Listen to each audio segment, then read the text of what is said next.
Hi everyone, welcome to JR tutorials. I am your friend Rahul Jaiswal. तो दोस्तों कैसे हो आप सभी लोग यार, फटाफट से कमेंट करके बता देना। उम्मीद करता हूं कि आप सभी लोग अच्छे होंगे। तो दोस्तों जैसा कि आप जानते हैं यार, हमने 9th स्टैंडर्ड का सिलेबस ऑलरेडी कंप्लीट किया हुआ है। हमारे व्हाइट बोर्ड वाले वीडियोस पहले से ही प्रेजेंट है। पूरा का पूरा एंटायर सिलेबस, सिर्फ साइंस नहीं, सिर्फ मैथ्स नहीं, सब सब्जेक्ट, अगर science, maths, history, geography, civics, political science जो भी है, इंग्लिश, ग्रामर भी है, ये सभी चीज ऑलरेडी हमारे चैनल पे आपको देखने मिल जाएगा। आप जो भी चैप्टर पढ़ना चाहते हो, जो भी लेक्चर पढ़ना चाहते हो, जो भी टॉपिक पढ़ना चाहते हो, आप बस हमारे चैनल में जाइए, सर्च कीजिए, आपको सब चीज मिल जाएगा।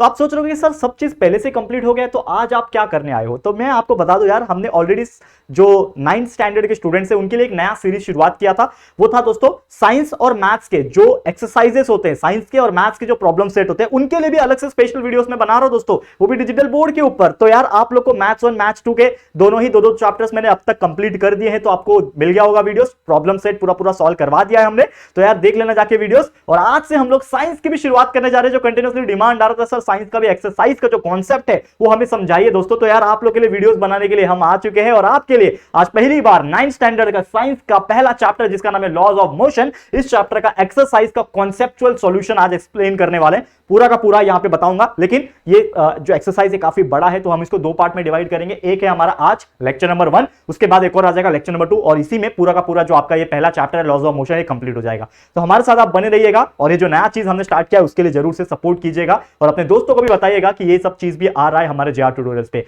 और आपसे एक ही रिक्वेस्ट है, मुझे पता है आप लोग कंटिन्यूस हमारे वीडियोस देखते हो, बहुत अच्छा रिस्पांस देते हो आप लोग, तो thank you so much for that. लेकिन आप लोग को एक मैं छोटा सा टास्क देना चाहता हूं। मतलब मेरे लिए तो बहुत बड़ा टास्क है, लेकिन आप लोग के लिए शायद छोटा टास्क होगा कि यार आप जानते हो कि हमारे चैनल पे यार 1 मिलियन का जो माइलस्टोन है वो बहुत जल्द पूरा हो सकता है। अगर आप सपोर्ट दिखाओगे, अपने दोस्तों तक हमारे वीडियोस को शेयर करोगे, और हमारे चैनल को सब्सक्राइब करोगे या फिर करवाओगे, तो डेफिनेटली यार 1 मिलियन जो मेरा यार मतलब जब से शुरुआत किया था, मैंने एक सपना देखा था कि यार हम भी 1 मिलियन तक पहुंच पाए, ठीक है, जो कि एक इम्पॉसिबल सा चीज था मेरे लिए। लेकिन यार आप लोग ने प्यार और सपोर्ट दिखाया, तो हम वहां तक काफी नजदीक आ चुके हैं। तो अगर आप डेफिनेटली सपोर्ट दिखाओगे, और हम हर महाराष्ट्र के बच्चों तक पहुंचना चाहते हैं, ताकि उनको फ्री में हम चीज पढ़ाएं, जो अफोर्ड नहीं कर सकते उन तक भी पहुंचना चाहते हैं, ताकि हर बच्चा पढ़ाई कर सके, और अपने दम पे, पढ़ाई के दम पे अपने माँ बाप का नाम रोशन कर सके, और अपनी गरीबी को निकाल के वो एक न एक दिन ऊंचाई पे पहुंच पाए। बस यही है मेरा सपना है। इसके लिए फ्री ऑफ कॉस्ट सब चीजें प्रोवाइड कर रहा हूं। तो उम्मीद करता हूं कि इस मुहिम में आप हमारा साथ जरूर से कर दोगे, ठीक है? तो जरूर से शेयर करना, और साथ ही में आप मुझसे सोशल मीडिया पे कनेक्ट हो सकते हो। इंस्टाग्राम पे मुझे फॉलो कर लेना, लिंक डिस्क्रिप्शन बॉक्स में दिया। टेलीग्राम पे आप फॉलो कर सकते हो, टेलीग्राम नीचे चैनल का लिंक दिया हुआ है, उसमें हम ये पीडीएफ डाल देते हैं। आने वाले टाइम पे बहुत अच्छी तरीके से पीडीएफ आने लगेगा, तो आप ज्वाइन करके रख लेना, ठीक है? चलिए शुरुआत करते हैं। तो पहला चैप्टर लॉज ऑफ मोशन, बहुत बेहतरीन चैप्टर है। पूरा लेक्चर्स हमने कंप्लीट किया हुआ है, आप जाके लेक्चर वीडियोस पढ़ाई कर लेना, अच्छी तरीके से कॉन्सेप्ट समझ लेना। लेकिन एक्सरसाइज में क्या क्या क्वेश्चंस दिए हुए हैं, इसको सॉल्व कराते हैं। तो सबसे पहला क्वेश्चन दिया हुआ है कि match the first column with the second column. तो ऑलरेडी मैंने मैच किया हुआ है, और मैच करके आपके सामने लाया हूं पूरा आंसर आपको बताने के लिए। तो आंसर क्या है? तो सबसे पहले अगर आप देखोगे, यहाँ पे ध्यान से समझने की कोशिश करो, column number 1, column number 2, column number 3 is the answer.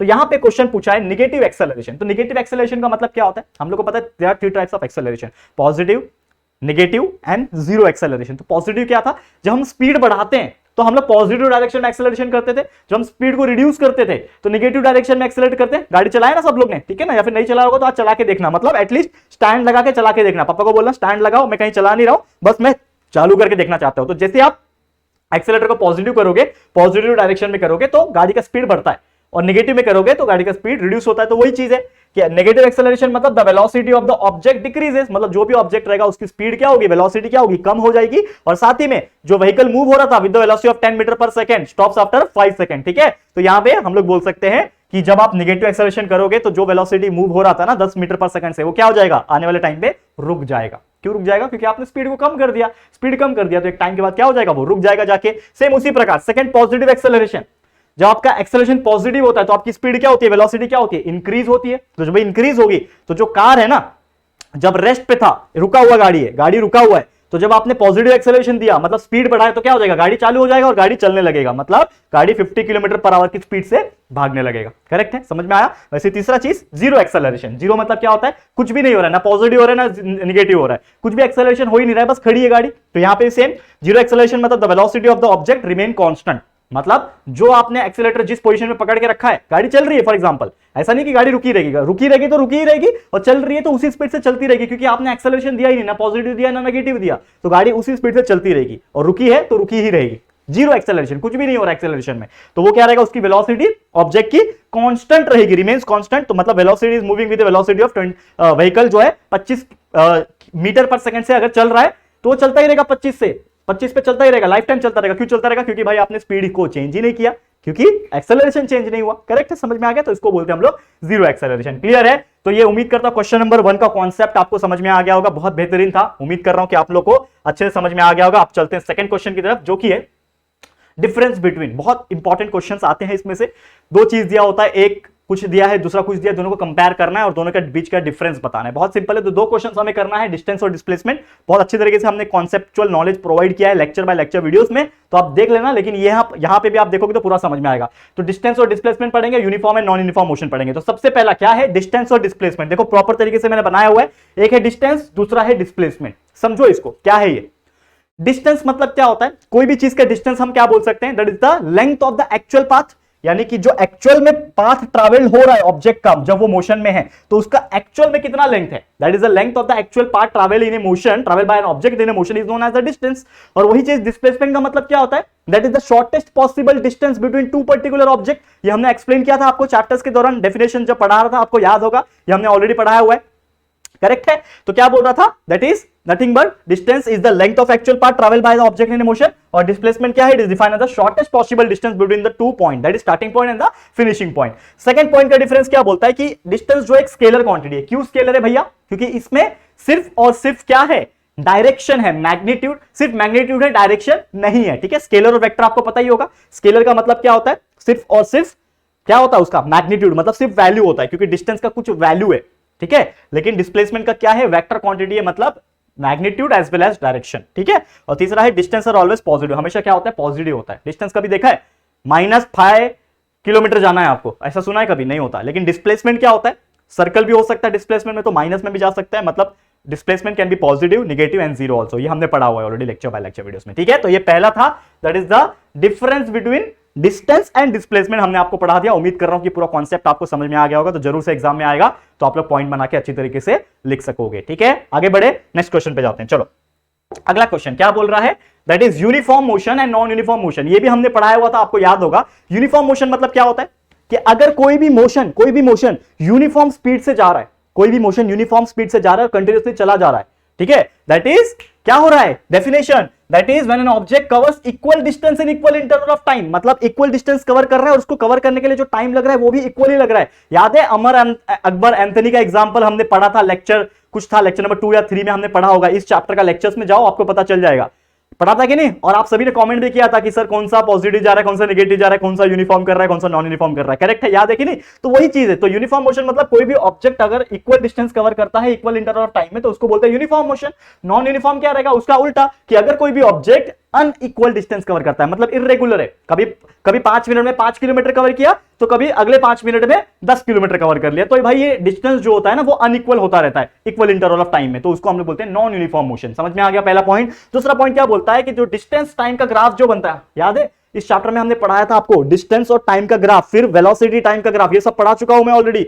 तो जो डिस्टेंस टाइम का जो ग्राफ होता है ना यूनिफॉर्म मोशन का, वो हमेशा याद रखना क्या आता है? एक स्ट्रेट लाइन ग्राफ आता है, हमेशा एक स्ट्रेट लाइन ग्राफ बनता है। लेकिन नॉन यूनिफॉर्म में जो ग्राफ बनेगा वो स्ट्रेट लाइन बनता है कि नहीं बनता है? तो इट इज नॉन यूनिफॉर्म में डिस्टेंस टाइम ग्राफ जो बनता है ये can be of any shape, कैसा भी शेप का बन सकता है, स्ट्रेट लाइन नहीं बनेगा। याद रखना, यही बेसिक डिफरेंस है। और तीसरा पॉइंट क्या है कि ये बस running on a straight road, example है इसका, ए बस running on a straight road without any change in speed. अगर बस स्ट्रेट रोड पे जा रही है, कोई भी बस है स्ट्रेट रोड पे जा रही है, तो उसका स्पीड चेंज नहीं हो रहा है, कंटिन्यूस चल ही रहा है, 50 किलोमीटर पर आवर के स्पीड से चलता चला गया, तो उसका क्या हो रहा है? यूनिफॉर्म मोशन हो रहा है। लेकिन कोई बस अगर रोड पे चल रहा है, भाग रहा है, ठीक है, विद डिफरेंट स्पीड, कभी 40 पे चलाया, फिर थोड़ा एक्सेलरेशन दिया, 50 पे आ गया, फिर थोड़ा एक्सेलरेशन कम कर दिया, 20 पे आ गया, फिर 50, फिर 20, तो इस प्रकार से जा रहा है, तो वो क्या रहेगा? नॉन यूनिफॉर्म मोशन रहेगा। करेक्ट है?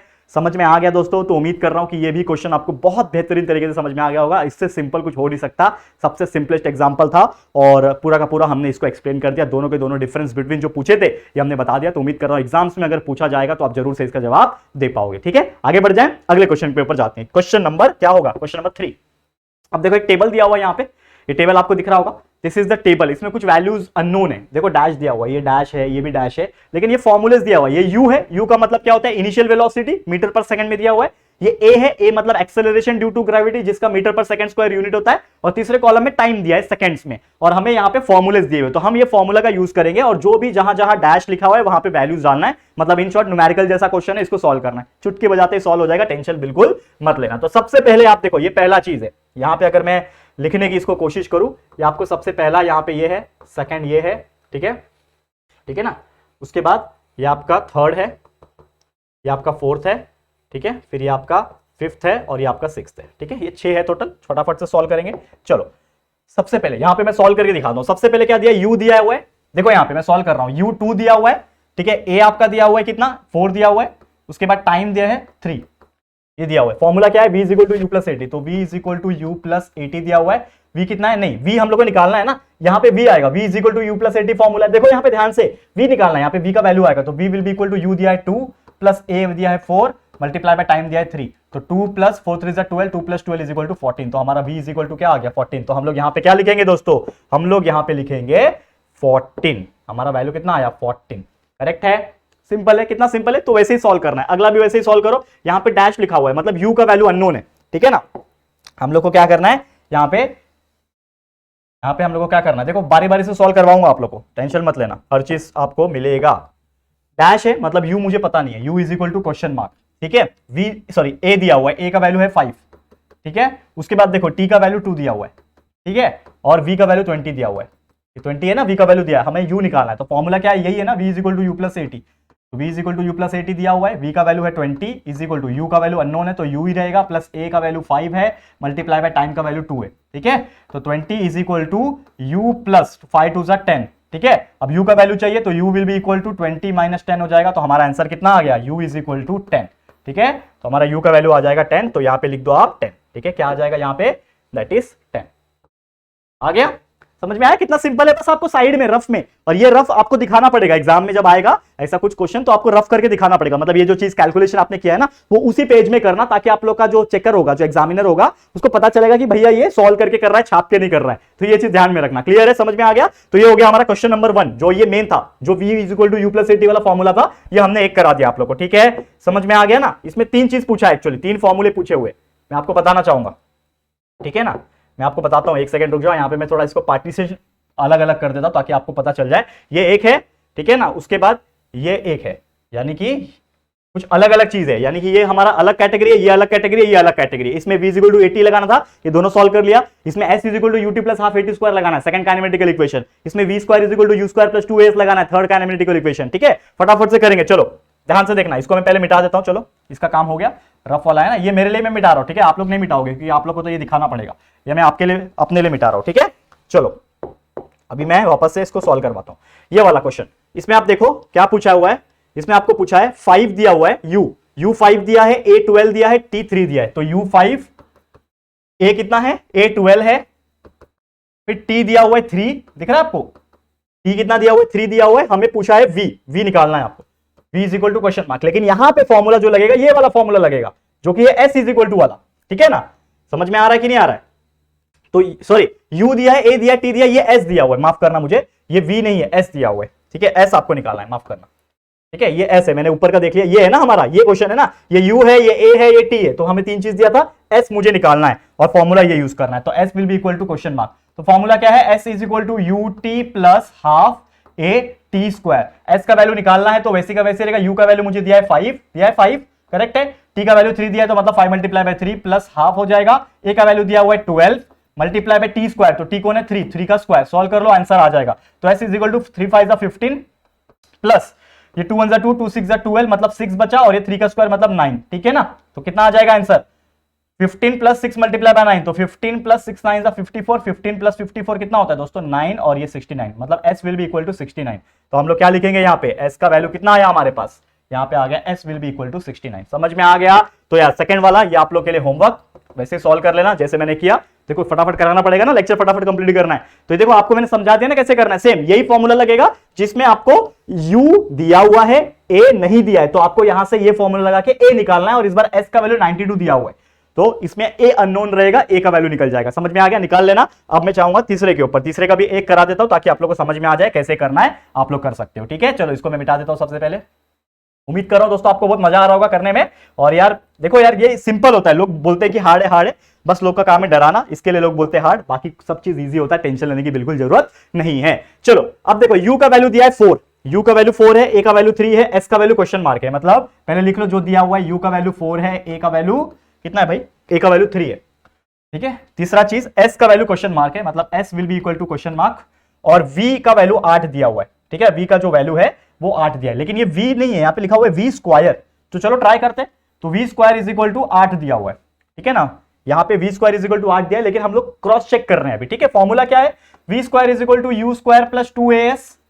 वी स्क्वायर की जगह पे लिखेंगे 8 इज इक्वल टू, यू का वैल्यू 4 है, 4 का स्क्वायर हो जाएगा, यू है ना, यू का स्क्वायर मतलब 4 का स्क्वायर, 4 का स्क्वायर प्लस ये 2 मल्टीप्लाई बाय ए का वैल्यू क्या है 3 मल्टीप्लाई बाय एस का वैल्यू मुझे पता नहीं है, तो एस का ऐसे ही रहेगा। अब 8 इज इक्वल टू 4 का स्क्वायर 16 होता है, प्लस 2 3 जा 6, और ये मल्टीप्लाई बाय एस। ठीक है, तो 6x, 16 उधर जाएगा तो क्या हो जाएगा, माइनस हो जाएगा, तो that is 8 minus 16 is equal to 6s। तो 8 माइनस 16 मतलब minus 8 is equal to 6s हो जाएगा। ठीक है, तो s will be equal to minus 8 by 6, that will be equal to 2 4 जा 8, 2 3 जा 6, 4/3 आएगा क्या, क्रॉस चेक कर लेना इसको, 4/3। ठीक है ना, 4/3 आएगा क्या, s मतलब 1 पॉइंट समथिंग आएगा, और s मतलब distance, distance will not be negative ना। ठीक है, तो ये आपको करना पड़ेगा। ठीक है, तो ये जरूर से करना, एक बार ट्राई करना, क्योंकि हमारा हम लोग ने v square is equal to 8 लेके सॉल्व किया है। ठीक है ना, यू स्क्वायर प्लस 2as, तो 2 मल्टीप्लाई बाय ए 3 3 6 हो गया, बराबर है ना, और 8 को यहाँ पे माइनस करना पड़ेगा। ठीक है, तो 8 माइनस 16 हो जाएगा, तो बचेगा -8। ठीक है ना, ठीक है, सही तो है, यहाँ पे हमारा आंसर आ जाएगा दैट इज 4/3, -4/3। इसको एक बार क्रॉस चेक कर लेना, मुझे थोड़ा सा डाउट आ रहा है बच्चे लोग, देखो आपके सामने सब कुछ करा रहा हूं ना, तो मुझे ऐसा लग रहा है कि यहाँ पे कुछ गड़बड़ वो लोग की तरफ से ही हुआ है या फिर हमारा कुछ हो रहा है, तो एक बार क्रॉस चेक कर लेना, और मुझे अगर कुछ ऐसा है ना तो मुझे कॉमेंट करके बता देना, क्योंकि डिस्टेंस जो होता है वो नेगेटिव नहीं आता, ये हमको पता है ना। तो यार ये मुझे थोड़ा डाउटफुल लग रहा है, लेकिन आप लोग मुझे एक बार बता देना, या फिर इसका आंसर जो आएगा ना पॉइंट में आ जाएगा, 1.3 समथिंग कुछ आएगा, तो ये मुझे एक बार कंफर्म कर देना। कमेंट सेक्शन आपके लिए खुला हुआ है, ये आप लोगों के लिए छोटा सा मैं होमवर्क दे रहा हूं ताकि आप लोग करेक्शन कर पाओ, क्योंकि मैंने कहीं पे लिख के नहीं लाया कि ये आंसर सही है कि गलत है, मैं डायरेक्ट यहां पे क्वेश्चन लिखा और आपके सामने सॉल्व करवा रहा हूं। ठीक है ना, तो मुझे एक बार कंफर्म बता देना कमेंट सेक्शन में, कोई बात नहीं, होता रहता है ये सब चीजें। ठीक है, ये समझ में आ गया। तो क्वेश्चन नंबर 3 क्या है, समझ में आ गया, कैसे सॉल्व करते हैं समझ में आ गया, फॉर्मूला है, डालना है वैल्यू और कैलकुलेट करना, आ जाएगा आपका आंसर। अब सीधा मैं चलता हूं आपके लिए अगले क्वेश्चन की तरफ, यानी क्वेश्चन नंबर 4 की तरफ। तो चलो देखो, अब आओ question number 4, fill in the blanks, बहुत सिंपल है, और ये हमारे लिए आज का आखिरी क्वेश्चन है, यानी इस लेक्चर को हम लोग यहाँ पे स्टॉप करेंगे ये पढ़ने के बाद, क्योंकि देखो यहाँ पे मैंने लिख के रखा है कि क्वेश्चन नंबर 5 के जो आगे की चीज है, क्वेश्चन नंबर 5 और उसके आगे के जो चीजें हैं वो हमारे नेक्स्ट लेक्चर में, यानी लेक्चर नंबर 2 में आ जाएंगे। इसी चैप्टर का जो हम लोग एक्सरसाइज सॉल्यूशन करवा रहे हैं, इसके लेक्चर नंबर 2 में मिल जाएगा। लेकिन सबसे पहले इसको देख लेते हैं हम लोग, क्या क्या चीज दिया हुआ है कि सबसे पहले क्या दिख रहा है आपको, the minimum distance between the start point and the finishing point of the motion of an object is called dash of the object. क्या बताओ यार, the minimum distance, shortest possible distance को क्या बोलते हैं, डिस्प्लेसमेंट बोलते हैं ना, मिनिमम डिस्टेंस मतलब डिस्प्लेसमेंट, तो हमारा आंसर क्या आ जाएगा यहाँ पे, डिस्प्लेसमेंट। लिख दो यहाँ पे, क्या आ जाएगा आंसर, डिस्प्लेसमेंट। अगला question, D acceleration, D acceleration कौन सा होता है, पॉजिटिव, नेगेटिव, जीरो, कौन सा होता है, डी एक्सेलरेशन मतलब उल्टा करना, मतलब नेगेटिव, तो नेगेटिव एक्सेलरेशन पढ़ा चुका हूं सब ये चीज। ठीक है ना, नेगेटिव एक्सेलरेशन आ गया। Third, when an object is in uniform circular motion it's dash changes at every point. जब ऑब्जेक्ट यूनिफॉर्म सर्कुलर मोशन में होता है तो क्या चेंज होता है, कौन बताएगा मुझे। ठीक है, क्या चेंज होता है, मुझे एक बात बताओ। ठीक है, क्या चेंज होता है, जब यहां पे अगर हम बात करेंगे यहां पे, तो हम लोग क्लियरली क्या बोल सकते हैं, मुझे कौन बताएगा, थोड़ा सा सोचना पड़ेगा आपको। Uniform circular motion, circular motion में कंटिन्यूस घूम रहा है, वो घूम रहा है घूम रहा है घूम रहा है घूम रहा है, लेकिन एक टाइम ऐसा आएगा कि हर पॉइंट पे उसकी जो वेलोसिटी होगी वो क्या होती रहती है, चेंज होती रहती है, तो it's velocity changes at every point. चौथा, during collision dash remain constant, कोई भी चीज टकराता है, कोलाइड करता है, जैसे एक कार है, एक कार दूसरी कार से टकरा रही है, तो क्या कांस्टेंट होता है, इसका क्या आया मोमेंटम, इसका क्या आया मोमेंटम, दोनों कांस्टेंट रहेंगे, तो हमारा आंसर क्या हो जाएगा, मोमेंटम इज कांस्टेंट। ठीक है, क्लियर है, बहुत सिंपल है यार, मोमेंटम रिमेन्स कांस्टेंट। एंड चौथा लास्ट है, the working of A rocket, rocket कैसे, कौन से लॉ ऑफ मोशन के ऊपर उड़ता है, मैंने एक्सप्लेन किया था, याद है, ये रॉकेट है, यहां से क्या निकलता है, आग निकलता है, तो जैसे आग निकला ये रॉकेट ऊपर की तरफ जा रहा है, तो क्या हो रहा है, आग निकल रहा है तो ये पुश कर रहा है, that is to every action there is a equal and opposite reaction. कौन सा लॉ है, न्यूटन थर्ड लॉ, तो हमारा आंसर आ जाएगा Newton third law of motion. Clear है, समझ में आ गया। तो यही थे हमारे टोटल आज के 4 क्वेश्चंस, क्वेश्चन नंबर 4 तक हमने कंप्लीट करा दिया ये एक्सरसाइज को। उम्मीद करता हूं आपको बहुत अच्छी तरीके से समझ में आ गया होगा। तो बस आज के लिए इतना ही। इसके आगे का क्वेश्चन जो है क्वेश्चन नंबर 5 और उसके आगे की चीजें हमारे अगले लेक्चर में आ जाएगा। बिल्कुल चिंता मत करना, हर चीज हम आपको प्रोवाइड कर रहे हैं, हर चीज आपको मिल रहा है हमारे चैनल के ऊपर। बस हमारे चैनल पे बने रहिएगा, प्यार दिखाते रहिएगा। तो इसी के साथ आज का लेक्चर वीडियो समाप्त होता है। Thank you so much for watching this video. ये वीडियो आपको कैसा लगा है प्लीज मुझे कमेंट करके जरूर से बता देना। वीडियो पसंद आया है, अच्छा लगा है दोस्तों, तो प्लीज वीडियो को लाइक कर देना और अपने दोस्तों के साथ जितना हो सके शेयर कर देना। और अगर फर्स्ट टाइम आए हो चैनल पे, अभी तक चैनल को सब्सक्राइब नहीं किया है, तो फटाफट से यार हमारे चैनल को सब्सक्राइब कर देना यार। 1 मिलियन जल्दी जल्दी कंप्लीट करवाना है कि नहीं, तो फटाफट से सब्सक्राइब करो और अपने दोस्तों के साथ भी शेयर करके बोलो उनको फटाफट से हमारे चैनल को सब्सक्राइब कर देना। साथ में बेल आइकन को भी प्रेस कर देना ताकि आपको नोटिफिकेशंस मिलती रहेगी। ठीक है फ्रेंड्स, तो जल्दी मिलेंगे हमारे न्यू वीडियो में, तब तक के लिए thank you and good bye.